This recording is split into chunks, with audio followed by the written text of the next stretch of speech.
엄마 때문이잖아. 혹시 이런 말 들어보셨나요? 아이가 자기 실수를 인정 안 하고 자꾸 남 탓을 할 때 부모님들 마음은 정말 쿵 내려앉죠. 그래서 오늘은 우리 아이가 왜 자꾸 남 탓을 하는지, 그 마음속 진짜 이유와 우리가 어떻게 현명하게 대처할 수 있을지 한번 깊이 파헤쳐 보겠습니다. 네, 바로 이 말이죠. 내 잘못 아니야, 엄마 때문이야. 이 말을 듣는 순간 속상한 걸 넘어서 내가 뭘 잘못 가르쳤나 하는 생각까지 들잖아요. 근데요, 이런 막막함 절대 여러분만 느끼는 게 아니에요. 이 장면 어떠세요?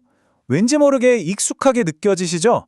사실 아이가 남 탓하는 건요, 굉장히 흔한 발달 과정 중 하나라고 해요. 뭐랄까, 마음이 크느라 겪는 일종의 성장통 같은 거죠. 자, 그럼 도대체 아이는 왜 자꾸 내 잘못이 아니야 하고 외치는 걸까요? 이 행동 뒤에는 우리가 생각지도 못했던 아주 깊은 심리적인 이유들이 숨어 있거든요. 지금부터 그 아이의 마음속으로 한번 들어가 보죠. 아이 마음속에선 대체 무슨 일이 벌어지고 있는 걸까요? 아이들이 왜 그렇게 실수를 인정하기 어려워하는지 그 핵심적인 심리적 원인 세 가지를 지금부터 하나씩 짚어드릴게요.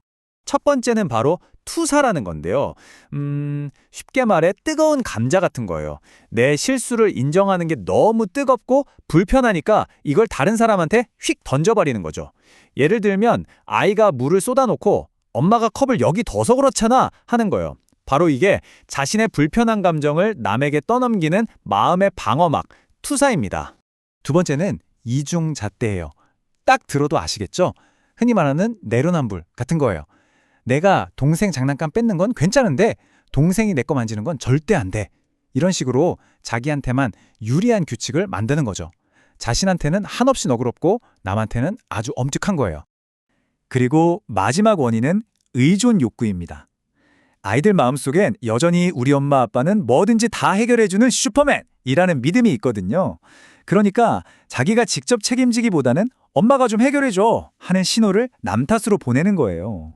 그런데요, 사실 이런 심리적인 이유들보다 우리가 더 깊이 들여다봐야 할 게 있습니다. 아이의 그 뾰족한 손가락질이 사실은 아주 여리고 상처받기 쉬운 속마음을 감추기 위한 가면일 수 있다는 점이에요. 한번 이렇게 생각해 보면 어떨까요? 만약에 아이의 그 남 탓이 사실은 나 지금 너무 무서워요, 좀 도와주세요 하는 구조 신호였다면요. 이걸 생각하면 우리가 그동안 어떻게 반응해 왔는지 좀 돌아보게 되죠. 자, 이 피라미드 그림을 한번 보세요.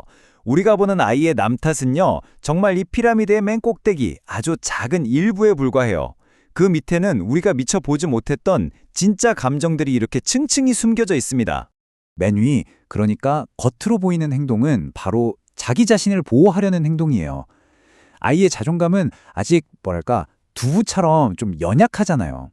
그러니까 자기 실수가 딱 드러났을 때 이건 내 탓 아니야 하고 밖으로 휙 밀어내야만 자기가 상처를 안 받는다고 생각하는 거죠. 그 바로 밑에는 상처받을까 봐 두려워하는 마음이 있어요. 생각해보세요.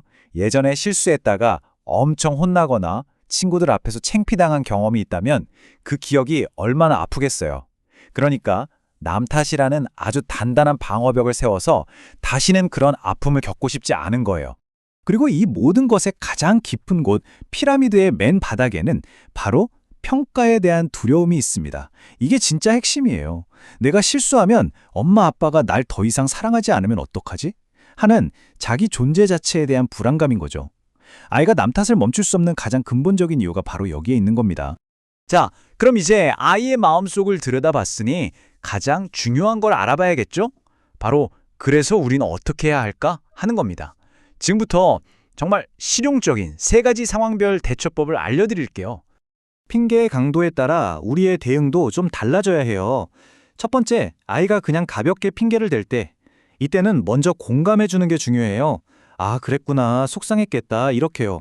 마음을 먼저 읽어주고 나서 그럼 다음엔 이렇게 해보는 건 어때? 하고 슬쩍 방향을 제시해주는 거죠. 두 번째, 아이가 정말 강하게 우길 때, 이때는 절대 같이 흥분하면 안 돼요. 차분하지만 단호하게 네 생각은 그렇구나, 근데 엄마 생각은 좀 달라, 이렇게 선을 그어주는 게 필요합니다. 마지막으로 아이가 막 화를 내면서 핑계를 댈 때, 이때는 그냥 그 감정의 폭풍이 지나갈 때까지 기다려주는 게 최선입니다. 아이가 좀 진정되고 나면 그때 차분하게 이야기하는 게 훨씬 효과적이에요. 자, 여기서 우리가 진짜 생각해야 할 목표가 뭘까요? 그냥 남 탓 못하게 해야지 이게 아니에요. 그걸 넘어서 아이가 실수해도 괜찮고 넘어져도 다시 일어날 수 있는 힘, 바로 그 회복 탄력성과 진짜 책임감을 길러주는 것, 이게 진짜 목표가 되어야 합니다. 이 말 좀 들어보세요. 내가 실수했어. 다음엔 더 잘할게. 이게 몇 살 아이가 한 말 같으세요? 놀라지 마세요. 무려 4살 아이의 입에서 나온 말이래요. 와, 정말 대단하죠? 우리가 인내심을 갖고 꾸준히 아이 마음을 알아주면 우리 아이들도 분명히 이렇게 멋지게 잘할 수 있을 거예요. 그러니까 오늘 내용에서 이것 하나만은 꼭 기억해 주셨으면 좋겠어요. 우리의 목표는 남 탓을 못하게 막는 게 아니에요. 그게 아니라 실수는 해도 괜찮다는 믿음을 주는 겁니다. 네가 어떤 실수를 해도 엄마 아빠는 널 똑같이 사랑해. 이 단단한 믿음만 있으면 아이는 더 이상 남 탓을 할 필요가 없어져요. 자연스럽게 말이죠. 오늘 이야기를 마무리하면서 이 질문을 여러분께 드리고 싶습니다. 실수는 끝이 아니야. 더 높이 점프하기 위한 발판일 뿐이야. 이 사실을 우리 아이들에게 어떻게 알려줄 수 있을까요? 아마 그 방법을 함께 찾아가는 과정 자체가 우리 아이에게 줄 수 있는 최고의 선물이 아닐까 싶습니다.